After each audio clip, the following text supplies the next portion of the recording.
Hey everyone, I hope you're doing well. I wanted to share my thoughts on something that I just heard on a recent podcast I was listening to. And the podcast is called Hidden Brain.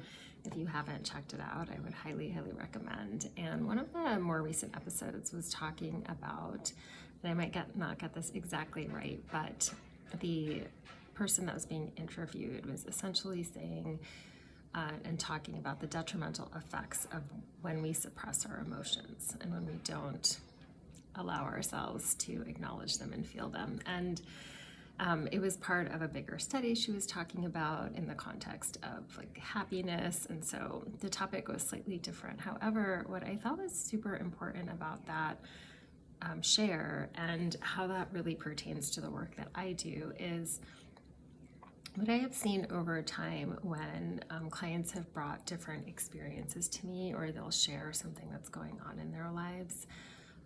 They might share the incident, the conversation, the challenge, the difficulty, and you can tell they're quite distressed about it. You know, it is upsetting to them.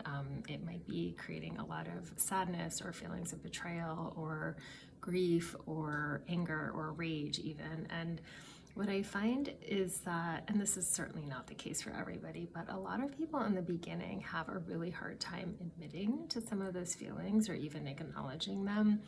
A lot of times they might, make an excuse for the person who is saying them. And, we're not going to get into all of the reasons why that might be happening because there's so many like protective mechanisms that will come up for us, especially when we're navigating a very close or intimate relationship where we don't want to see a person in a certain way. And so that's really a whole different conversation, and there's lots of valid reasons why people do that. So if you are someone who has done that, please don't think that that is wrong or you shouldn't do that. Of course, we want to see the people that we're in close relationships with in the highest light, and that they're respectful and kind, and maybe there was some behavior that they did or enacted that was difficult or upsetting or disrespectful or demeaning in some way. So that aside, just coming back to the part of really allowing ourselves to admit like that rage or that sadness or that frustration is so important. And when I see that people like diminish it or put it down, that can also be for a few different reasons, or many reasons, but some of which are often that there's like a lack of congruence, like they want to see a person a certain way and they're not behaving that way, and so we like try to put things into a certain box that makes sense.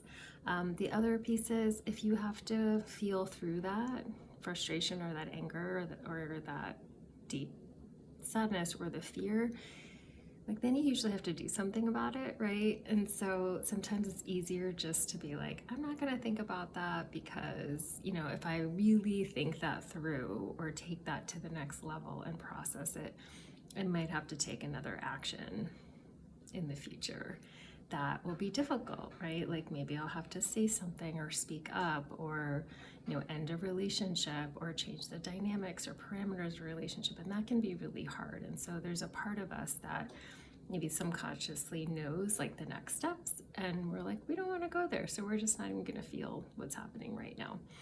And then, it's also painful to feel these things when you're already like overloaded or going through a lot, and then something happens and you're just like, I just don't have the bandwidth like to deal with this, to feel this through. It is just easier to like put it into a drawer and close the door and try to forget about it.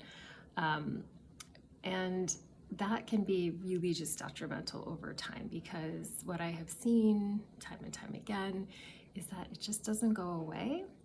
And the one other thing I did want to share is like some people also think like, God, like maybe this happened a while ago. Like, why am I still holding on to this? I should just let it go. So they almost like shame themselves into like feeling like, why is this still a problem for me? Like I should just be able to let it go. And certainly our mind can play lots of tricks on us and have us ruminate on certain things that really like, it's like, okay, this is done, like now we really need to move on. But there might be other things that are going on that just haven't been processed, and that's why they keep coming up over and over again. So that's a distinction that I think is important to make, and sometimes it's hard to make that distinction on our own. And so the reason I'm sharing this is because I have, as I was starting to say before, like have really seen some of this pushing down really create other issues for folks, right? Like they might become more anxious or just have like a low level of anxiety that's just there all the time. You might feel on guard quite a bit because you're just like holding all of this in. I have seen other people have like symptoms or experiences of depression, and I'm not saying this is clinical depression or anything like that, but these periods of time where they just really feel heavy and low and like overwhelmed by everything. And I've also seen this morph into pain that is really not explainable in other physical ways. Like I am a big believer in a holistic approach. I go to the doctor, I go to physical therapy if I need something. Like you should do all of the things. I also go to acupuncture, I also meditate. Like there are many ways in which I will try to address like different things that are coming up in my body, because I understand that our bodies are holistic, that everything is connected, that our emotions and our thoughts and our feelings, like all of them like are a cycle and they feed each other. And so what I have seen a lot of times is that somebody will end up going into these, or have pain, or end up even having chronic pain because the suppression of something has been for so long and it has morphed. It has been sitting in their body and has morphed into something else. And so they are addressing, some of the pain through other ways, like maybe it's nutrition, it's going to the doctor, it's going to some sort of, physical type of therapy or acupuncture, which is all helpful, but it's still like not alleviating it because there's a component of it that is not being addressed, and that is that emotional piece that has been pushed down. So why am I sharing all this? Because one, the connection is so important, and two, I think this is not an uncommon coping strategy or mechanism for a lot of us, like when we are feeling overwhelmed. And, one of the antidotes to this, I find, is, learning the ways to feel our feelings. And that is like a giant antidote. That's not necessarily easy to just decide, okay, well, I'm just going to feel all my feelings. Like, how do you do that? No one teaches us that. And that this is something obviously that I do with every single client, and we slow everything down and we like process and metabolize like some of those experiences. And what we're doing is we're not like, oh, this is how I feel, this is my emotion. It's really about sitting with what's happening like inside your body in terms of the sensations that are coming up. It's working with what's called the autonomic nervous system to really tap into and tune into some of those places where you're holding like that tension and those experiences that just like haven't been metabolized. And as you learn to do that and release that, that also allows for a massive relief in just how your body feels. Like it changes your physiology. And I have done sessions with people kind of in both directions, where they've brought in some kind of physical pain and we've worked with it over Zoom. And in the session, through the somatic work, what they get to is sort of an origin of where it might be coming from. Like, oh, okay, like this thing happened, like as I dropped in and really felt all the different parts of my body, a memory will come up of like an experience that they had where maybe they did not get to like fully process that, or there was an emotional issue or challenge that didn't get to be processed. And I've also had it in the other direction, where somebody's like really struggling with something emotional, and we go into that, and then it leads into this area where they've been having some pain that releases, and then they'll come back and tell me like, oh, like the pain is now dissipated, or I don't feel that anymore. And so I just find that incredibly fascinating. And this is all anecdotal, certainly. However, I've seen this over and over again, literally with over 100 people. who I used to work with in person in an office, and now I've transitioned to doing this online, and I have seen similar results, whether I'm working with them on person and they're laying on my table and we're doing a particular kind of body work, or whether we are working like this online. And that ability to slow everything down and feel what is actually happening is just remarkable. It is hard to put into words sometimes, but when you see the results on the other side, it's pretty remarkable.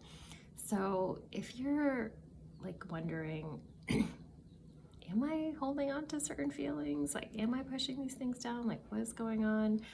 I would really encourage you to either do this in walking or do this in sitting, but, I was going to say meditate, but it's not necessarily meditate, but it's like just creating a little bit of silent space, whether it's like 1 or 2 or 3 minutes, and just really letting yourself feel and notice what's happening in your body, in your mind, tuning into the different sensations.